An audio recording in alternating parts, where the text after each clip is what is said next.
দেখো, অঙ্ক শিখাবার আমি কে? আমি এই টাইপের কোশ্চেন যে তোমাদের পরীক্ষায় আসবেই সেটাও গ্যারেন্টি দিতে পারি না, আবার কোনটা আসবে না সেটাও গ্যারেন্টি দিতে পারি না। হ্যাঁ, তবে এই টাইপের কোশ্চেনগুলো ইম্পর্টেন্ট। এই টাইপের কোশ্চেন তোমাদের টেক্সট বুকে আছে, টেক্সট বুকেরটা একটু ইজিয়ার প্রসেস।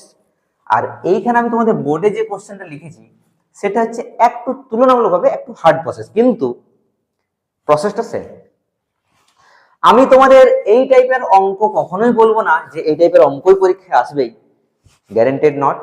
কিন্তু এই টাইপের কোশ্চেন যদি আসে তাহলে ঠিক কিভাবে তোমরা অ্যাপ্রোচটা ডেভেলপ করবে, ঠিক মাইন্ডে কি রকম ভাবে ভাববে, আমি সেই অ্যাপ্রোচটা তোমাদের মাইন্ডে আনার ট্রাই করছি। দেখো, sin 3a আর cos 2b এই দুজনের যোগফলটা 2 দেওয়া আছে। sin 3a cos 2b এই দুজনের যোগফলটা 2 দেওয়া আছে। ওকে, তাহলে এটা কখন পসিবল আমাকে সেটা বলো। এটা তখনই সম্ভব যদি এই sin 3a যেটা আছে তার ভ্যালু 1 হয় আর cos 2b তার ভ্যালু 1 হয়। ঠিক তো? তাহলে দেখো 1 প্লাস 1 সমান 2 হয়ে যাবে। তার মানে আমি কি লিখতে পারি? sin 3a সমান 1 আর cos 2b সেটার ভ্যালুটাও হচ্ছে 1। ঠিক আছে, এরপরে স্যার sin 3a এই যে 1 আছে, তুমি বলো সাইন কত ডিগ্রির মান 1? তোমরা বলবে cos 0 ডিগ্রি যদি লিখি আমরা তবুও 1 অবশ্যই। কিন্তু আমি কি চাইছি? আমি চাইছি সাইন কতর মান 1 সেটা। কেন?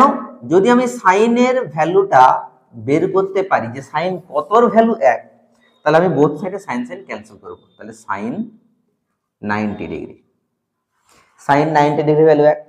এবার তুমি সাইন বোথ সাইড দিয়ে ক্যান্সেল করতে পারো। ঠিক আছে, তার মানে 3a সমান কত? 90 ডিগ্রি। ওকে, তার মানে a সমান কত? 90 ডিগ্রি বাই 3। এটা ক্যান্সেল হলে কত হচ্ছে? 30 ডিগ্রি। দ্যাট ইজ a সমান হয়ে গেল আমাদের 30 ডিগ্রি। এই অ্যাপ্রোচটা বুঝলে বাস হয়ে গেল। সেম অ্যাপ্রোচ এখানে কাজে লাগাবো। cos 2b সমান 1 আছে, তাহলে cos 0 ডিগ্রি ভ্যালু হয়। এবার তুমি কি করবে? Both side cos cos cancel. আরেকটা জিনিস তোমাদের অনেকে ভাববে স্যার এরকম ক্যান্সেল করা যায়, কখনো না। এটা জাস্ট কম্পেয়ার করছি, ঠিক আছে, কম্পেয়ার করছি, কিন্তু আমি তোমাদের বোঝাবার জন্য এটা বলছি। মনে মনে তুমি cos cos ক্যান্সেল করো, তার মানে 2b ইকুয়ালস টু কত হচ্ছে? 0। তার মানে b হচ্ছে কত? 0/2। That is b equals to 0। ব্যাস হয়ে গেল অঙ্ক। তার মানে এর ভ্যালু 30 ডিগ্রি, বি এর ভ্যালু হচ্ছে 0। এইবারে কার মান বের করতে বলি স্যার? এইটা cos 2a plus sin 3b। তাহলে cos 2 আর a মানে কত হচ্ছে? 30। তার মানে 2 ইন্টু 30, 30 দুগুণে কত হচ্ছে? এটা 60 ডিগ্রি হয়ে গেল। cos 60 degree plus sin 3 into b, b মানে হচ্ছে কত? 0 ডিগ্রি। 3 into 0 that is 0। তাহলে cos 60 ডিগ্রির ভ্যালু হয় হাফ আর sin 0 এর ভ্যালু হয় 0, দ্যাট ইজ হাফ। তার মানে এই হাফটা হচ্ছে আমাদের ফাইনাল এন্ড কমপ্লিট অ্যান্সার। বোঝা গেল? বুঝাতে পারলাম? রাধে রাধে।